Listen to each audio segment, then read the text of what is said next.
Welcome to BitBoy Crypto Around the Blockchain. Today we're talking about the Twitter files. We're talking about those NPCs getting new talking points. And also, $250,000 Bitcoin. Is it in the cards? Draper seems to think so. We're going to cover those comments as well. Before we get into it, who do we have? It's a fantastic episode. On the top right, fresh from sunny Florida, it is Mine Your Biz. You can catch him on stage. Always putting out great content on security, on mining, and everything decentralization. On the bottom right, I think she's in Manhattan looking for Caroline. That's what she says on her Instagram. At least it is Miss Teen Crypto. And make sure you check out her show. She's going to have Ben on Friday, I believe. So you're going to want to check out that episode. On the bottom left, I know he's waiting for Gary Gensler to talk and Jerome Powell so he can live stream the results. It is Tom Crown. Fantastic trading content on TikTok. You're going to want to follow all the socials. And on the top left, holding it down, just came back from sunny Florida, it is Ben Armstrong. How does it feel to be back in Georgia?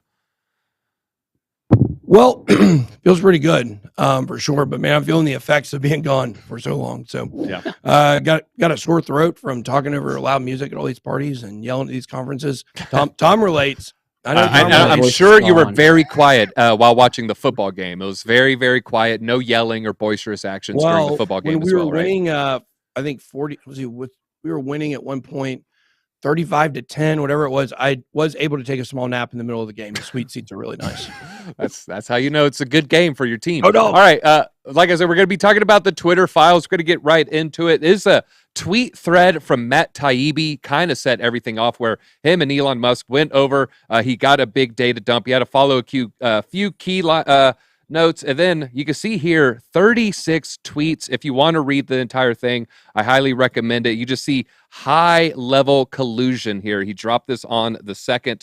A lot of Twitter executives and Democrats working closely together, hand in glove, censoring the Biden laptop story, censoring many other stories. Now, I want to get your 2 cents on the censorship aspect, Mind Your Biz. What were your feelings and initial impressions from this release when you saw how much the government officials and the Twitter executives were working hand in hand? Wow. So first off, thanks for having me back on the channel. It's so great to be back home. As was mentioned before, Ben said it. I did not shout quite as much as they did, but I definitely enjoyed hearing them shout while we were all in Miami. It was fun times all around to be had. But yeah, my initial impression of stories like this is that first off, DZ, we live in a country where, we live in a society. There you go. We live in a society in which we kind of expect. Thank you for that point there. It was a low-key nod to the 4chanites and the Reddit trolls. But we live in a society where this is common. We expect for this to happen from our governments. Unfortunately, we expect to be finessed in this world. We expect for the last 50 years, better part of beyond 50 years, we expect for this confluence of government and media to be used against us. Before that, it was the bully pulpit, right? Where we knew that those who had a position where they were the loudest in the room, if they could control the narrative, then they could control the populace. And that's just the nature of power, right? And we talked about this last time that I was on the show as well. Power has a tendency to congregate, has a tendency to centralize. But if you have a very, very loud megaphone, then you tend to be the most powerful person over time. Right? It's human nature. We tend to listen to the loudest thing. We tend to be attracted to shiny objects, and media plus politics. What could grab our attention more than that? People promising to either feed or starve our future generations, our descendants, or come up with policies that will directly impact our lives day to day. Well, if we're not interested in politics, maybe we should be, because politics are interested in us. Hearing that the Democratic Party, specifically the DNC, went to such great lengths to try to suppress their guys' information, their guys' bad story getting out, not a shock. This is the party, after all, that has had Hollywood bought and paid for most of our adult lives, if not well before then. So I wasn't shocked. I guess I should say just disappointed. I mean, maybe, right, as a father, right, I think I'm like, okay, well, for my kids, this is the world they're going into. If they want to be honest, if they want to work hard, if they want to support conservative principles, not even necessarily, that other party, right, the Republican Party, but if they want to grow up in a world where they have a dissenting opinion from that narrative, then the things that are coming out prove that they're going to have the hardest time ever in recorded history to just say the simple words, I disagree, against people who are left of center. So yeah, just really disappointed. that was my reaction to it. Well, Ben, you're never afraid to disagree with someone. I think it's fair to say. We were talking in the office about this is kind of the birth of journalism 2.0 with the backlash that the people who wrote the fluff pieces for Sam and with the reaction that this Twitter thread is getting and other Twitter threads like it. What does the future of journalism look like, over the next couple of years as we try to figure out this landscape? Yeah, mainstream media is dead. Everyone needs to understand that. It is dead. No one trusts the New York Times. No one trusts the Washington Post. No one trusts Forbes. No one trusts Wall Street Journal. No one trusts any of these entities, CNN, Fox News. Fox Business is okay. I like Fox Business all right. And look, CNBC has been very fair to me. I don't hate CNBC. There's definitely some fluff there as well. But I know there are people with NBC that are actually trying to get down to the bottom of what happened. And so, very interesting. I spoke with a journalist at NBC, and this journalist told me that this is a person who's really digs into stories and gets truth out there. And I think there is a big misperception about the mainstream media.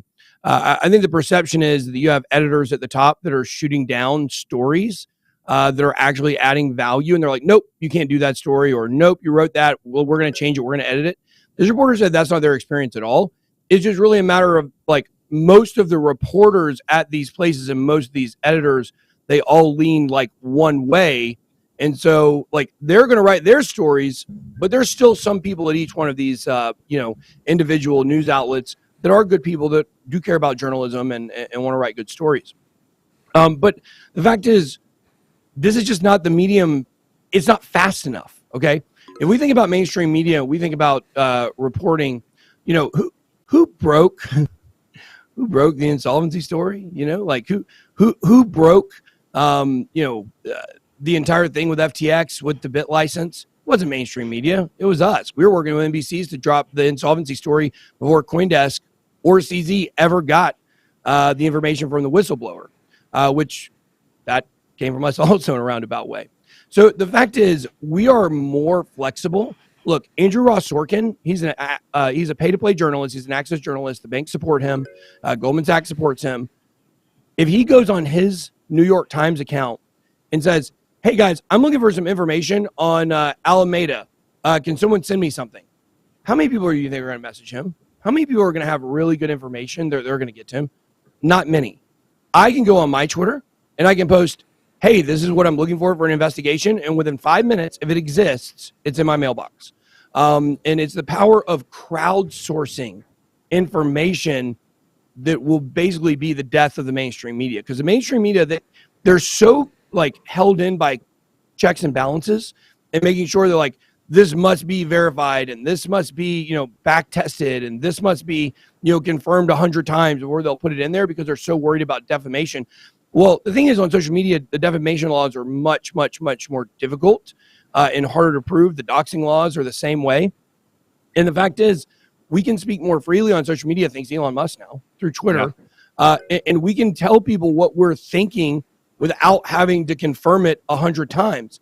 It just moves faster here. And look, when you're on the ground, let's say if you go back to the Las Vegas shooter, or let's just say if we go back to the flooding in Houston, or whatever big news story, the biggest news stories that ended up on the mainstream forever, what happens is you get information from people on the ground on Twitter before that information ever hits mainstream media. By the time it hits CNN or Fox News, you've already known about it for probably an hour and a half. It moves faster. So that is, number one, the future of journalism 2.0, it's crowdsourcing information. Number two, it's rapid response. And number three, it's more investigative journalism because we're not having to worry about sponsors. Yeah, I would 100% agree. What is Big Pharma going to think about what we're saying right now? Yeah, any breaking news, I'm not looking at any mainstream news site. I'm not looking at Google News. I am 100% looking at Twitter. Well, Miss Teen Crypto, I brought up Tom Crown's FOMC streams that he does. He'll talk about Jerome Powell's minutes. Let's just say Jerome Powell, he just made remarks. What would you rather watch? Would it be a Fox Business News, CNBC, or would you rather watch Tom Crown's live stream, and why? I rather watch Tom Crown's live stream because it's someone I relate to. It's someone that I think is entertaining and is going to break down what's happening as it's going on.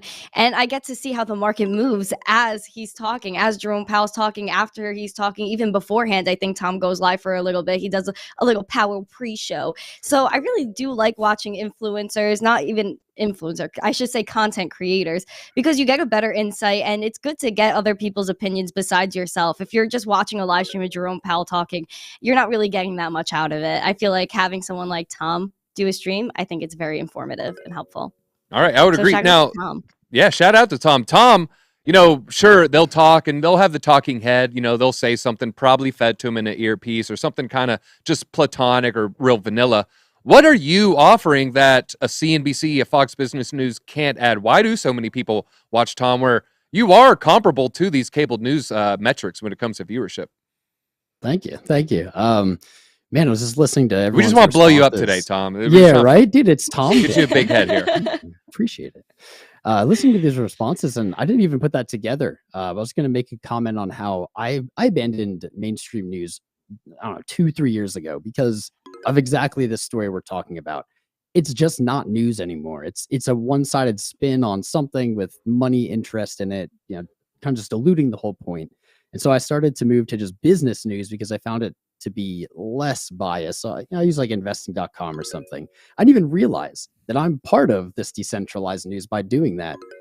Basically, you know, people come and watch me because I'm just giving my honest take.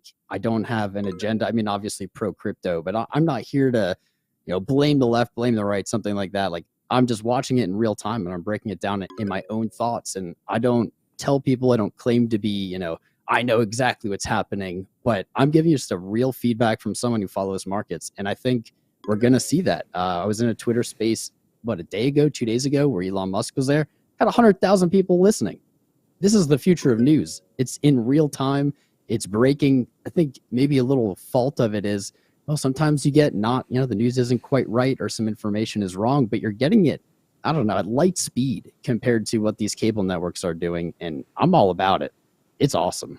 All right. Well, we talked about the lead up. Well, let's talk about the fallout from the Twitter files. Here's a nice collection, a screenshot of, you know, leftists, especially journalists, are bots or scripts with pre-prepared talking points like PR and richest man. Imagine volunteering to do online PR work for the world's richest man. Imagine doing PR work for the world's richest person, doing PR work for the richest person, PR for the world's richest billionaire, PR for the world's richest person. We're seeing almost token responses here. Now, Mine Your Biz, when everybody came after the journalists that gave FTX a fluff piece platform, you know, oh my God, you are no longer a journalist. There's a huge pushback against, you know, even Sorkin received some pushback for the live event. I'm not seeing the same pushback for the Elon is a evil billionaire, you know, message that they're trying to push out. So why are the bots and the scripts so able to get that message out there? Do we just hate rich people? And what are your thoughts of this, you know, seeing the reaction to Matt Taibbi's post? Yeah. So, so why aren't we seeing that pushback? Because we never will. We never will. First off, I want to say a couple things. The left can't meme. They're terrible at it. So all they have left is scripting and bots, right? The left can't meme. Here's the other thing. The left can't think. This one Borg posting says Matt Taibbi is an omen of how anti-communism coupled nondescript anti-establishment, anti-elitist sentiments. They can't even construct an argument. First off, the word is anti-disestablishmentarianism. So the left can't meme, the left can't think, and the left can't spell. Guys, get something right. Clearly, they're at least good enough to get people who can write good bots for them, scripted. Just want to say, like, we outclass you in every possible way. Please just give up. And please stop using these bots to try to whitewash and astroturf all of social media, because you're doing a terrible job.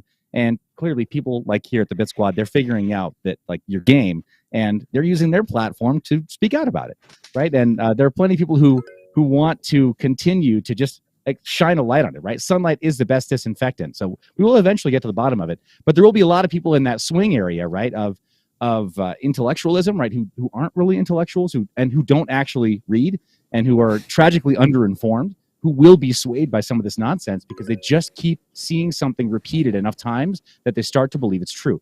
In marketing, this is the 7 golden touches. In sales, They call it, right, the salesman's circle, right, where they finally spin you around enough times that once you're deposited in the direction they want you to look at, that you see something you think is supposed to be the option you should take, and you buy. This is not new stuff. We've known about this for hundreds of years, and it doesn't change at all. But it's just spin. It's just astroturfing. It's just saying something enough times until people finally start to believe your lies.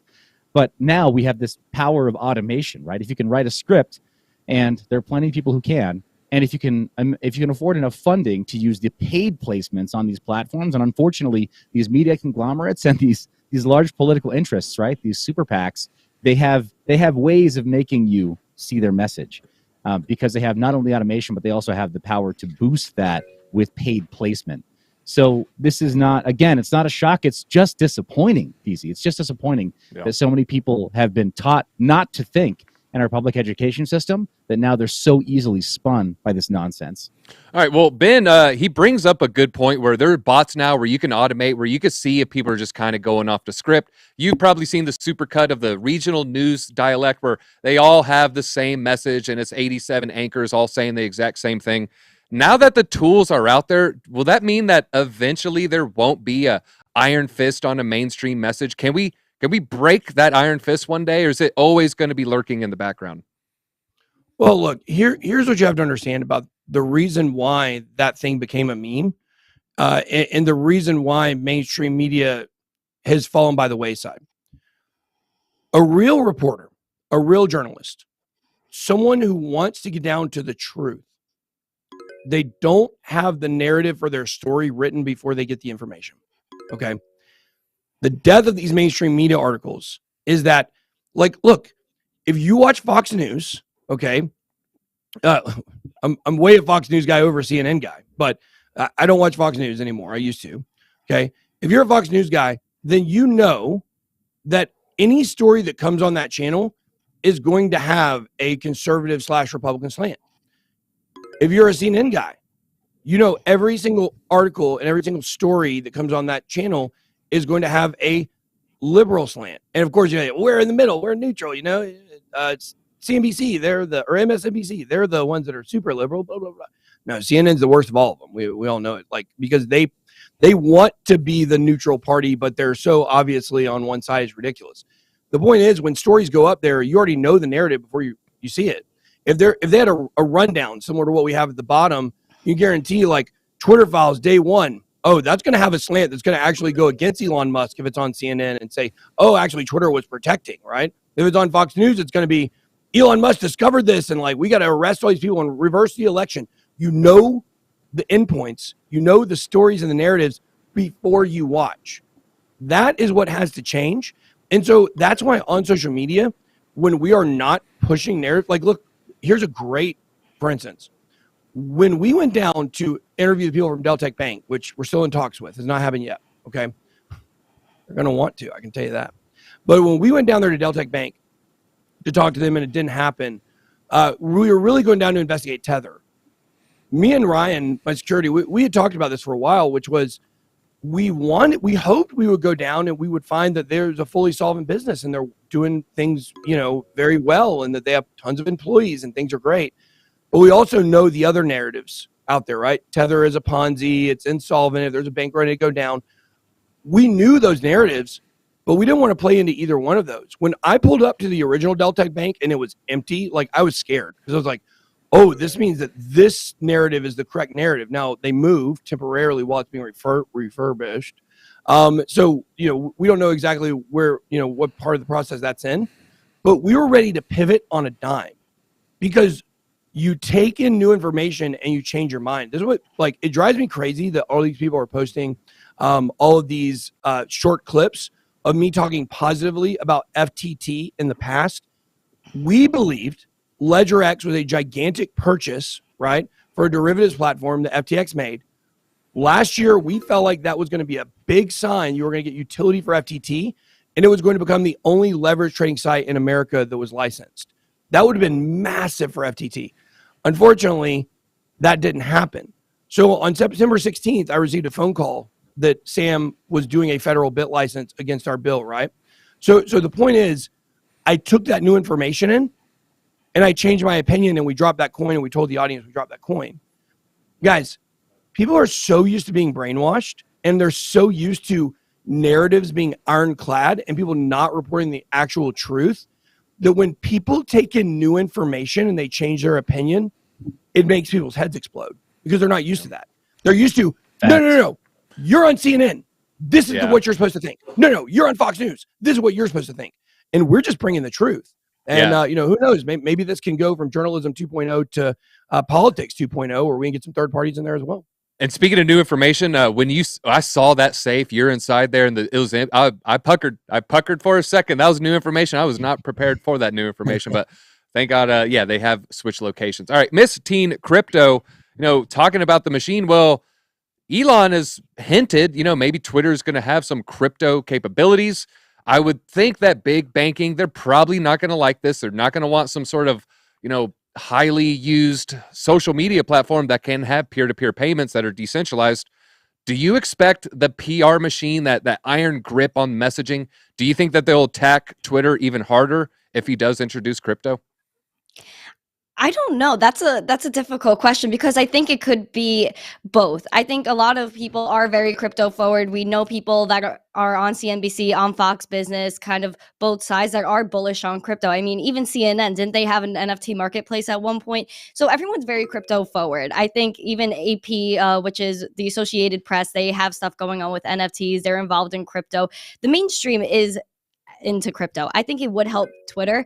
I think maybe the banks wouldn't like it, the stock bros wouldn't like it, and then you would probably see some narratives from them being like, oh no, this is a little dicey. Do we even trust crypto? I think that's what you would hear. On the other hand, I do think it's really bullish for crypto that it's even being mentioned that Twitter could be using crypto payments. I mean, even if you look back at CZ Binance when he was being interviewed by CNBC, when he initially gave the $500 million investment to Twitter and Elon took that investment. So CZ said in that interview that he wanted to give crypto a seat at the table. That's the reason why he invested. Now crypto does have a loud seat at the table. If you were listening to that huge Twitter Spaces that I think Ben mentioned before with over 100,000 people, that was where even Elon was talking about PayPal, how far they strayed away from the original message and how we need to have blockchain as something that could take away from the corruption of the current monetary system. This is bullish for crypto. If you were even paying attention to the Twitter news from a few weeks ago, they were talking about implementing a crypto wallet. Whether that's going to be custodial or non-custodial, I'm not sure about. I didn't hear that much about it. So they're into crypto. They want to make moves. They already have Lightning-enabled tip jars. I think this is bullish. I think this is good for crypto. It's good for free speech because what represents censorship resistance more than Bitcoin, more than cryptocurrency? All right. Well, Tom, she brought up two really good points talking about the Twitter, you know, enacting some sort of crypto aspects here. There is the Lightning Network, and also there's the CZ Binance angle. CZ did put in $500 million. Let's just assume maybe Binance or Binance US gets some sort of angle into being able to use the peer-to-peer transactions on the back end. Just like we saw Twitter FUD, do you think if CZ is involved, will there also be a new wave of Binance FUD going after CZ and Binance? Ooh. Obviously, there's going to be fun about anything that comes out, really. Twitter's been taking the right steps. I was a little skeptical when Musk was forced to buy it. I thought maybe that really wasn't the plan, but it seems to be working out well. Dorsey, the previous CEO, with huge Bitcoiner, got Lightning into the network, into the Twitter network. So we're already there halfway. To see him bring in maybe, I think he had texts that came out that were about Doge. I think that would be pretty cool. Using like actually on chain. Does that make you excited for Litecoin? Yeah. Everything makes me excited for Litecoin. Okay. Everything. Okay. I had to throw in the Litecoin comment. Sorry, I didn't mean to cut you off there. It's doing good. No. So but with CZ specifically, I highly doubt that, say, like the BNB chain will be interwoven into Twitter. I may be wrong, but I don't really see it going that way. I definitely could see even Litecoin, though. I'm not saying it's going to, but I could definitely see Litecoin or Doge. It's really all the same thing. It's just the proof of stake or proof of work. Network being ingrained into Twitter. Come on. I think it's you just lost 5 points. And move on. Mine Your Biz will never look at you the same. Go ahead. I mean, the merge mining between Litecoin and Doge is super cool as well. So I think, if Doge goes, ballistic, I think inevitably Litecoin could maybe go with it. Do you even Litecoin Summit, Tom Crown? Are you even at these events? Because you say you are. I don't even know now. All right, let's move on and talk about $250,000 Bitcoin. That's right. It's happening in the next year. That's not what I say, but that is what Tim Draper says. This gentleman right here, you can see him smiling because he just bought 29,000 Bitcoin from Mt. Gox, or from the U.S. government, I'm sorry, paying, correct me if I'm wrong, between 15 and 19 million, I think it is. Ben, you know, we're going to talk about Tim Draper. We're going to talk about his prediction, but can you just kind of set the stage? Who is this Tim Draper? Besides, you know, he has really good newscaster hair and a newscaster look. Who is this Tim Draper guy, and how did he get all that cheap Bitcoin way back in the day? Yeah, well, Tim Draper obviously is a venture capitalist guy, and he's been raising money in the world of crypto for a long time. I mean, I tell you, he's probably mostly mostly in Bitcoin, Ethereum, but he even had his own project that he was, well, not his own project, but they were heavily behind DMG, a project we covered back in 2020, and they actually ended up getting in trouble from, I think, the SEC, and they actually had to close down. So, but he's had a lot of really big investments from, early on back in the day. Obviously, Bitcoin, Tesla, Skype, these are all things that he was involved in. Hotmail. He really made his money by being super edgy on the internet, I guess is a good way to say it. But, when it comes to actually looking at the things that he supports and the things that he does and the statements that he makes about Bitcoin, he hasn't been really very accurate. If you go back to 2017, 2018, and I don't understand from these guys. Like, I don't get it from Tim Draper. I don't get it from, Tom Lee back in the day. I don't understand these predictions that they make that are not based at all on the Bitcoin halving. Like, there's no reason, according to the history of Bitcoin, that we should hit a new all-time high next year. We should hit a new all-time high near the end of 2024. If we were in 2023, we could say next year. But there's no reason to think that. They're still relying on this idea of it's different this time. And they just continue trying to live on that. We believe December of 2024 we will hit new all-time highs again, and then 2025 will be a really, really great year for all of us. That's based on history. It's based on the charts. That's based on the Bitcoin halving, the production cut. It's based off all of the data points from the past, like 100% of them. Yeah. But for some reason, Tim Draper, like, he really wants to make statements, and, Michael Saylor was doing this also at one point. Like, they want to make statements about the prospective moves of Bitcoin without factoring in the only thing that's worked in the history of trying to predict Bitcoin, which is the Bitcoin cycle charts. So I don't know why they're so tone deaf to that, and why he would come out and say this. Look, I'm all for $250,000 Bitcoin next year, but it's probably not going to happen. Now, $250,000 Bitcoin for the peak of the 2025 run would be phenomenal. We're looking closer to the 120 to 150K range, probably. Yeah. I said next year. He actually says next 6 months. Tim Draper says next 6 months. I think me and Ben are in agreement. To me, the most important thing affecting the price of Bitcoin is the halving schedule, mostly supply and demand. Obviously, supply and demand has more to do with anything when it comes to price, and the Bitcoin halving schedule affects that supply and demand more than anything. Now, Mine Your Biz, it's probably been a year since I've asked this. I know I have asked you this before, but it's been a long time. Just explain like it's a second grader here. What is the halving schedule? What are you talking about, Bitcoin halving schedule? Does that mean my Bitcoin gets cut in half that I have in my wallet? No, it doesn't mean the Bitcoins gets cut in half, though. That would be, there's probably a smart contract on some Ethereum token that does do that, and they probably bill it as a feature. No, Bitcoin does something very, very deflationary. Here's the thing, you can code the same thing to happen on the Cardano token, too, when we get to the point that smart contracts are actually usable on a network. So this is the truth for all the token networks, right, when you issue tokens on them, and BSC, too. So Bitcoin, every 4 years, Bitcoin has a scheduled decrease in the number of coins that are given in each block to the miners who secure it.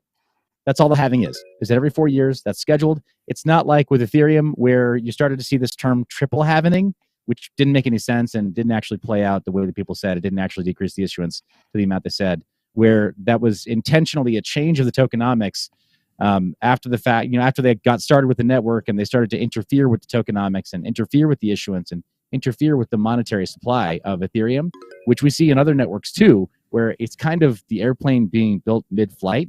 Bitcoin had that laid out, those core basics of how the monetary system of Bitcoin is supposed to work by Satoshi Nakamoto in the original white paper that was laid out, and that part hasn't changed. Some other things have significantly, but they've done so with broad participation from the network nodes that have signaled their their consensus, their agreement to new changes being made. But generally speaking, it's pretty much just been every 4 years, the number of Bitcoin that's emitted in a block is cut in half. It started with 50 Bitcoin that were given out in every single block, then cut down to 25, then cut down to 12.5, then currently at 6.25 Bitcoin every. When do we move to 3 1/8 approximately? Because a lot of people are wondering, when does this happen? This is I don't have the exact day count, but there are websites that do track that count. You can go to Glassnode and get the exact day or hour. It's or spring-ish 24, though, correct? If spring is if I could. Right now, they have it, I believe, for late April or early May of 2024. Yep. So what happens is what I would say is dynamic to direct the audience directly to the source. Check out Glassnode. Yeah, it is. So you're not relying on us. Bitcoin block half, I think. Let's see what it is. Yeah, Bitcoin there are several sites that do it because there are APIs right now that they will have tell it you set this. for. What I try not to do is get myself mired in just those details. So it's easy to answer your question, though. Really, really, and I apologize for the interruption there, Ben. Just to keep it really simple, the audience can go to Glassnode. There are a dozen sites that will track this for you, so that you don't have to track that for yourself. But the core information is that every 4 years, the number of coins is cut in half. They go to the miners. That makes it more scarce, and that makes what they do, it should make it more valuable. And proof of work it gets a bad rap. And there are a lot of people saying it's going to boil the oceans, and it's going to, it's going to somehow magically create like oil spills, and all wildlife is going to die, and it's the onset of the apocalypse. But that decrease in issuance makes it more rare, which makes it more valuable. Yeah, and that is 6.25 right now. Eventually, every 10 minutes, 3 1/8, spring 24 or so. All right, now Tom Crown. You know what though? I'm gonna skip you because Miss Teen Crypto. There's another thing that Tim Draper and I wanted to ask your opinion. It might be a little bit better than Tom's here. One of the dams about to break, according to Tim Draper, is women do 80% of the retail shopping, but he says only 1 in 7 Bitcoin are owned by women. He said the dam is about to break with female retail coming in and getting their hands on those juicy Satoshis. Do you see that playing out? Of course, Bitcoin is inevitable, not just for women, but for everybody. This is an inclusive, I guess, ecosystem. Anyone with an internet connection could jump in and start in with transacting Bitcoin, cryptocurrency. I think women are coming in. There's a lot more women in the past year than I've ever seen before. I mean, when I first got in crypto, there were probably only 3 or 4 really well-known women, and I'm saying that was maximum. Now there's a bunch of women at the latest NFT NYC in New York that I was in. I had a good time. I saw there were a bunch of women there. We're seeing a lot more diversity across all landscapes in crypto, and I'm really excited for what the future holds, because even what adoption has brought, a lot of people, are saying that this bear market is so detrimental, that everything's dead, but a lot of the programs that we have still work. There's a lot of adoption going on in terms of Stripe is still helping Web3 business people. Wait, let me start over. Stripe is helping people get into Web3 by doing fiat on-ramp and off-ramp purchases, helping people get into the ecosystem. There's a bunch of ways to get into crypto now that weren't existent the last cycle, which is another thing we have to keep in mind. So the development is still happening. Big money is still coming into crypto. Fidelity recently just opened up to retail investors. So there's a lot more people that it exposes to, including women. Women are inevitably going to jump in. Everybody's going to jump in. We need to just continue to be more inclusive and just push adoption and bring down this educational barrier. All right, fantastic point there. Really fast. Can I just jump in and say that because this is our only woman on the panel, Miss Teen Crypto does such a good job of not only representing women but the Gen Z. Yes. I'd like to give her all of my points to spend wisely for Gen Z and for women. Before we get to the end, sorry, I'm gonna let. We can't turn down that selfless act. I'm sorry, Ben. I can't turn down that selfless act. All right, now Tom. Final question. Final question here. Tim Draper, he did say 250,000 by the end of 22. He revised it and he said, I just need 6 more months. He is saying 250,000 by the end of June 23. You're our charts guy. You're looking at those monthly charts. You're looking at those weekly charts. Can you just give us a percentage of the odds you think that happens and maybe back it up why? I wish. 1%. Ben hit it, man. 2%. These guys, like, I love Tim Draper. Don't get me wrong. Love him.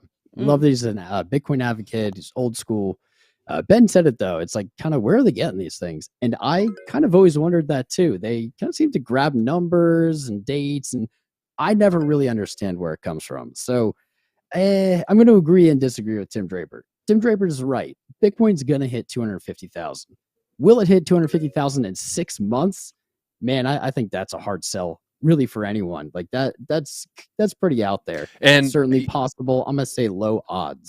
All right. I'll just end it with this. This is how I encapsulate. Ben brought up he did invest in Tesla, but Draper also invested in Theranos. So you get hits, but you get misses with this guy. Just take it with a grain of salt. When he hits big, though, he does hit big. He got some pretty cheap Bitcoin. All right, that is all we have time for. And BJ just chimed in and added an extra 20. I put her at 25. BJ came in off the top rope, added another 24 almost. Miss Teen Crypto, feel free. Let us know. Leave us with some parting thoughts, and let us know. Are you going to find Caroline?